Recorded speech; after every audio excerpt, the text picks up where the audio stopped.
rise and live again as my fist of vengeance, as my Moon Knight. Welcome back, everyone. This will be my full Marvel Moon Knight Episode 5 video. There were a whole bunch of Easter eggs and references, so we'll break it all down. If you're brand new to the channel, be sure to subscribe to get all the episodes. Doctor Strange 2 is also coming out in theaters next week, so we're doing a giveaway for IMAX tickets for the movie. All you have to do to enter is be a subscriber and leave all your Moon Knight theories on the video below. Obviously, a lot of connection between what's happening with the gods on the Moon Knight series, what's happening with the gods in Doctor Strange 2, and in Thor: Love and Thunder. Careful for spoilers for the episode if you haven't seen it yet. We'll just start at the beginning and go through shot by shot talking about Easter eggs and WTF moments as we go along. Starting with the episode title, Asylum, obviously a reference to the insane asylum that they're trapped in, which is named after the insane asylum that he was put in as a child. A lot of what we see during the episode is a version of the comic book origin story, but they've kind of mixed and matched things because they retconned some things in the comics recently about the way that his family existed when he was a child, but most of this is meant to be a reference to the original comic book origin story. But as Taweret, the Hippo goddess, explains in the episode, the asylum is just a mind space asylum. It's a way for his mind to perceive this alternate dimension that his soul has traveled to as he's headed to the Egyptian Ennead version of the afterlife. And I'll get into that too, because this obviously gets into big multiverse stuff. It talks about different realms, different afterlives.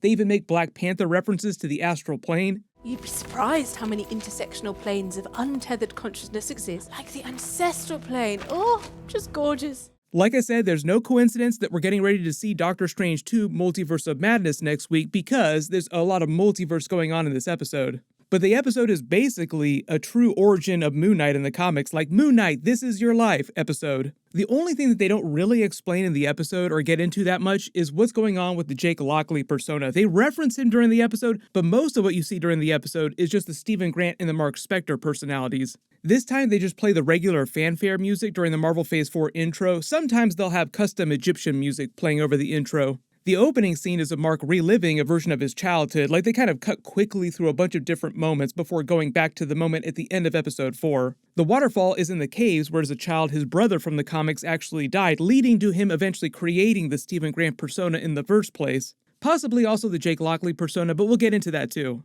The reason why you see this quick montage play out at the beginning of the episode, then you see him back screaming in the same moment at the end of episode 4, seeing the Hippo goddess for the first time, is as they explain, during the episode this happens a couple times where he'll just jump around back to the psychiatrist's office, who's obviously a version of Arthur Harrow, but it's in his mind, so he's the one that's doing all this to himself. It's because during any given moment they're seeing something that Marc Spector doesn't want to deal with again, so it's a way for his mind to protect itself, to sort of take a quote-unquote time out.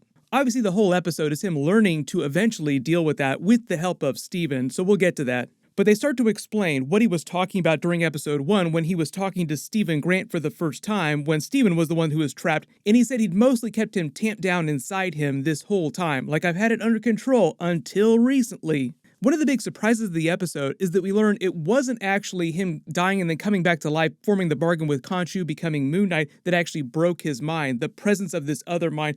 It was actually him trying to finally confront his mother's death, and that's the thing that really broke him and why he started to lose control of himself, switching back and forth between personalities. So just to be clear, even though there are a bunch of times in the episode where you have funny scenes with a version of Arthur Harrow all dressed up with the funny mustache, the real version of Arthur Harrow in the real world isn't doing any of this. He's not responsible for what's happening here. This is all a fictitious creation of Marc Spector's mind trying to process everything that's happened to him.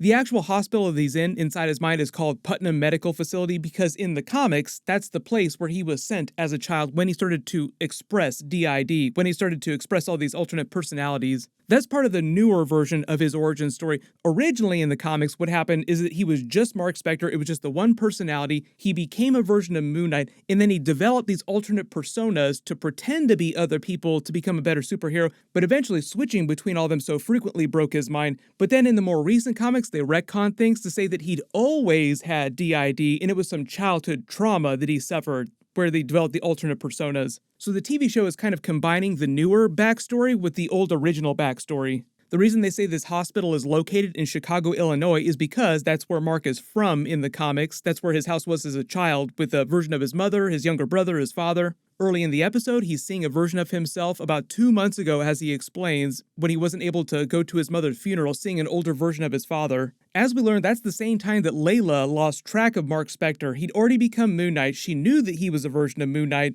but he just disappeared 2 months ago. It was this event, seeing his mother's funeral and not being able to deal with that caused him to switch to Stephen Grant, and he's just been in Stephen Grant mode until the events of episode 1 pick up. When the fake version of Arthur Harrow says that Marc has created this reassuring fantasy in his head, it's meant to be a double reference, both calling him out for creating the alternate personas in the first place as a child to deal with the trauma, but also hits his own mind, making him question the reality of Moon Knight and Khonshu. I talked about this in my episode 4 video, but that's also right out of the comics too, where he wound up in a version of a mental hospital, and it was really just meant to be a creation of his own mind as a way for himself to deal with everything that had happened to him and reconcile all the different personalities. The only difference in the comics is that he hadn't just died when this happened. It wasn't meant to be a version of the afterlife. In the comics, when this was happening, he wasn't trapped. There wasn't anything bad happening with Khonshu. So a lot of what we're seeing in the episode is his conscious mind arguing with his subconscious mind about what's real and what's fake, and actually trying to deal with the things that happened to him. That's why the fake version of Arthur Harrow says you're trying not to look within, because it's him trying to tell himself that he needs to deal with everything. The rhinoceros and the hippo that he mentions is him joking about Khonshu's appearance in Taweret's. Khonshu's form is more bird-like if you want to get technical. When he says the hippo could break down the walls between Marc and Stephen, that's literally what happens in the episode. Then, like I said, the reason why it jumps back to him screaming, seeing Taweret for the first time, is because his mind sort of comes back to reality, like, oh, this is actually what's happening right now. Each time he jumps back to the psychiatrist is him trying to not deal with things. Taweret is meant to be the goddess of women and children, like a gentle household type of god, very benevolent person. Because most of the episode is him dealing with his childhood, that's the reason why she's the guide to the actual afterlife on the barge here. She actually explains what's going on here in a more cosmic sense and how this all fits with the mythology that we've been seeing in all the Marvel movies in the Marvel Disney Plus shows right now. Like, this is how everything is connected. So when she says that they're actually dead, they are kind of dead. They're in the space between life and death, basically, like this sort of liminal area where they're either going to the afterlife, or they're going to be trapped, or they can come back to life. But that's why they're able to see her true form as she actually exists. There are a lot of rules that the gods have imposed on themselves inside this alternate dimension of the overvoid where they're trapped right now. They can only appear like this inside their heads or when they're dead. Although, as we'll learn during Thor Love and Thunder, there are lots of MCU gods that are still alive and living inside the main MCU dimension. Not all gods are the same power level, not all of them are created equal, and the reason why a lot of them don't get into fights with other gods, it'd be like a god tier version of Avengers Endgame across the multiverse, across a bunch of different dimensions, so they don't want to end all of reality and kill all their subjects, and a lot of the gods are just really lazy, which is why most gods just kind of ignore the other gods and only think about their own worshippers. But him dying like this, getting the gunshots to the chest, is also a big comic book Easter egg. One of the many powers of Khonshu is just flat-out resurrection. Marc Spector Moon Knight has died many times in the comics, and Khonshu usually just brings him back to life like it's no big deal. Khonshu can bring him back as many times as he wants, and it'll be really important for how he comes back during episode 6 in the finale. Obviously, before that happens, Layla will have to free Khonshu so that Khonshu can reform their bargain and give Marc his powers back so that when he comes back to life, the bullet wounds just don't immediately kill him again. But the reason why they're in Duat, the Egyptian realm of the dead specifically, is because of his relationship with Khonshu and because of where he died. The first time that he was dying, he was at the statue of Khonshu. So for example, a version of this happens to the Asgardians, except the place where they go when they die is an alternate dimension of Valhalla. Like, that's where Odin's life force went, the Odin force. Him speaking to Thor in this place is kind of like the same thing that Marc and Stephen are experiencing now. Like, Thor is slowly dying here, so he's able to speak to a version of Odin while he's in this alternate dimension. That's why when Thor is just fine, he's walking around on a normal day all casual like, he can't speak to Odin. Taweret literally mentions the ancestral plane from the Black Panther movie, which, like I said, is an alternate dimension that Black Panther's people in Wakanda go to based on their beliefs. It's specific to Boss the Panther goddess because of his people's relationship with her. Black Panther has a contract with the Panther goddess that grants him most of his power. He can also form a relationship with different gods and get their powers too. In M'Baku, for instance, is from the ape tribe in Wakanda. They worship the ape god, so if he were to die, he would be seeing a version of the ape god appearing to him. Like I've said though, Boss, the Panther goddess, is literally the biological sister of Khonshu, and at various times she's also been a member of the Ennead, but just not currently in this version during the MCU. She confirms this place is a creation of their mind and each person perceives the afterlife as something different, like I said, just based on their different belief system, the different gods that they worship. It's kind of like a version of what you saw in Avengers Infinity War and Avengers Endgame after characters snap the Infinity Gauntlet. Each time when they do that, the cosmic force is so great. Even beings who are really powerful like Thanos and the Hulk die briefly, then come back to life. But when they're dead, they experience the way station, quote unquote, the world of the soul gem. It's kind of like what you're seeing happen here. But like Taweret talks about the intersection of all these different planes, these different dimensions, the soul world of the soul stone holds a copy of people's essence for people who come into contact with it, but what each person sees when they're in there is specific to them and their life. That's why Thanos saw a version of young Gamora, and that's why the Hulk probably saw a version of Black Widow.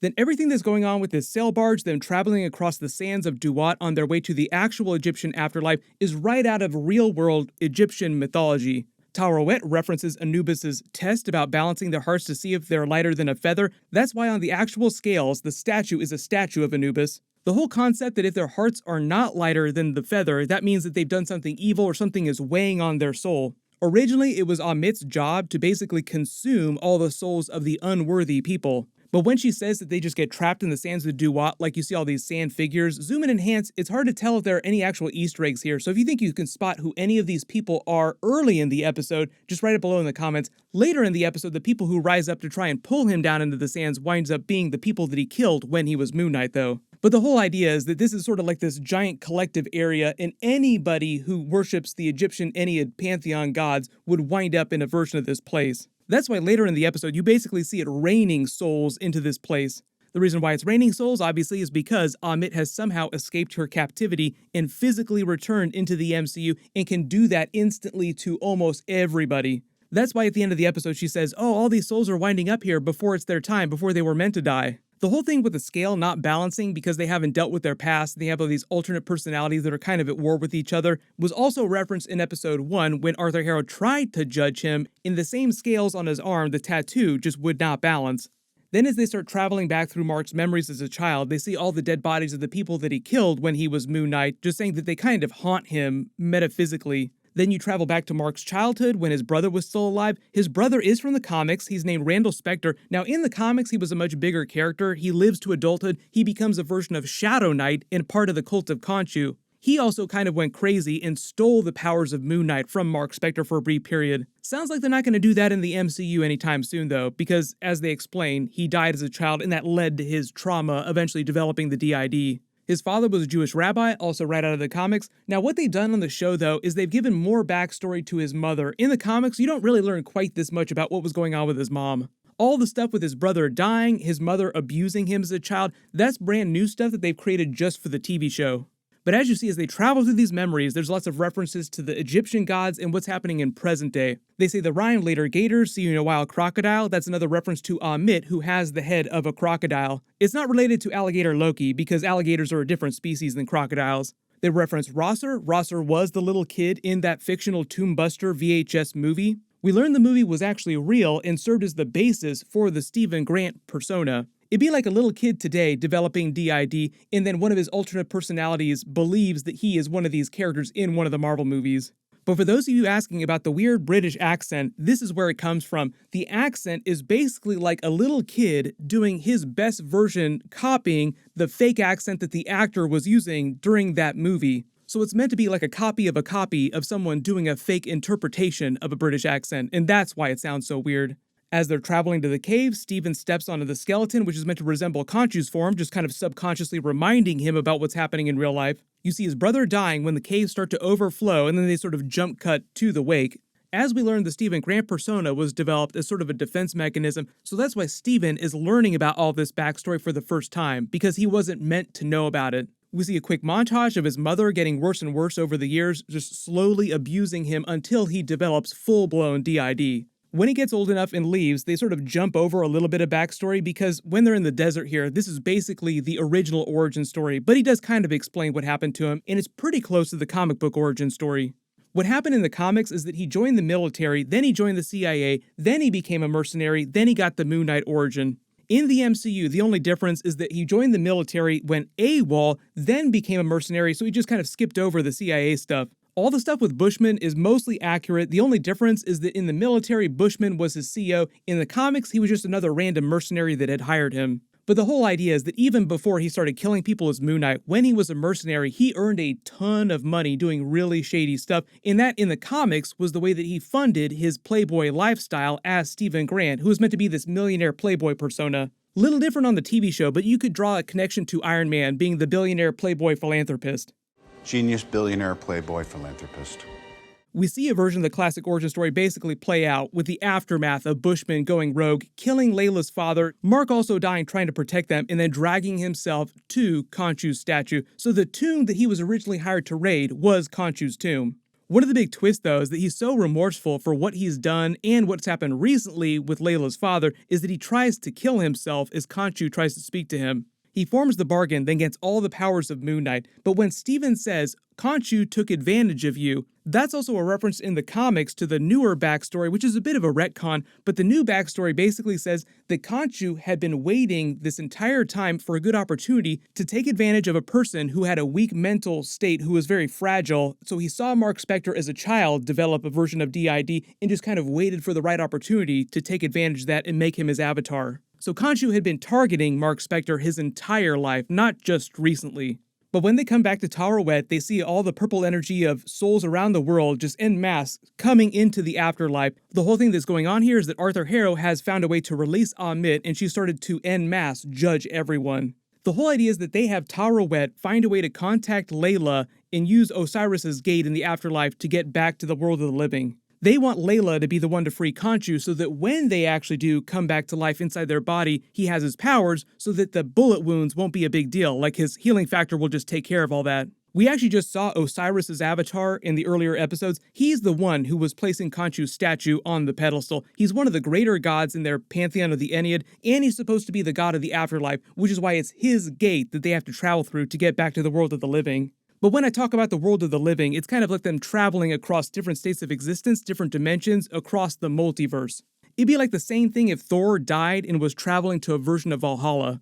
Marc doesn't want to go back and watch himself be beaten as a child so badly that he freaks out. That's why it sort of jump cuts back into Arthur Harrow's fake psychiatrist office here. And why it's Stephen seeing him for the first time too, because he's also got to reconcile the idea that his mother isn't alive. It's all part of them balancing the scales. Like, obviously, mostly this is Marc trying to deal with his past childhood trauma and developing DID, but also on the same side, there's a bunch of stuff that Stephen has to make peace with too, like, oh, I'm not the real one, and my mother is dead. When he's making peace with the idea of his mother actually being dead, the person that they tell to dial the phone number, Dylan, is actually a representation of the woman in the museum that he asked out on a date while in a different persona. Stephen Grant also makes a funny Simpsons Ned Flanders reference when he's describing Arthur Harrow's Mindspace look with the funny-looking mustache. He does kind of look like Ned Flanders.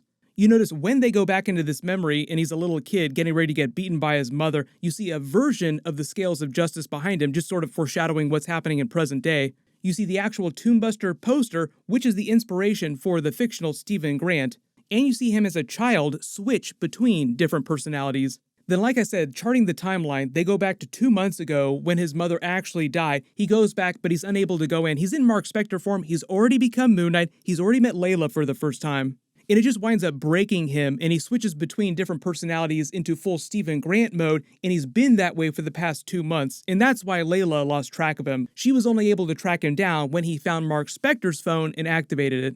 There's a blink and you'll miss it Jake Lockley reference during all this too. There's a cab driving by him while he's breaking down, switching between different personalities. Jake Lockley was a cab driver in the comics, but they don't ever explain what was happening with the alternate personality in the episode, because this is mostly just a Stephen and Marc episode. It sounds like we won't actually see him surface in the body until the finale. They might explain that he's either been there the whole time and he's just been even more suppressed, or he developed persona when he completely broke here at his mother's wake. Then the whole big action scene with everything going crazy and the scales not balancing and the bodies coming up, like I said, is basically the bodies of the people that he killed previously while he was the avatar of Khonshu, while he was Moon Knight. Then there's this whole crazy thing with one of them winding up in the actual afterlife in the field of reeds and one of them being trapped in the sand. The reason why it happens this way, the reason why the scales balance and one of them is able to do this, is because both of them realize that they're the same person and they reconcile with their traumatic past and all the lies that they've been telling themselves. That's why Stephen is able to sacrifice himself using some of Marc Spector's skills, like he has access to them. And the reason why Marc Spector is the person who winds up inside the field of reeds and not Stephen Grant is because technically he is the original personality, like he is the real person.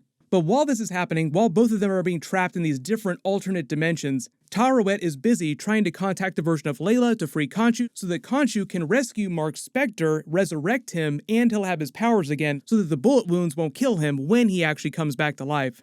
It sounds like most of that stuff with Layla in real life will take place pretty quickly during the events of episode 1, and then they'll sort of spin up to like a full-blown Moon Knight versus Arthur Harrow powered action scene like you would expect in a big Marvel battle. And as part of that, we'll also probably get to see a version of Khonshu and the other gods doing something about Ammit, like Moon Knight versus Arthur Harrow and Gods versus Gods.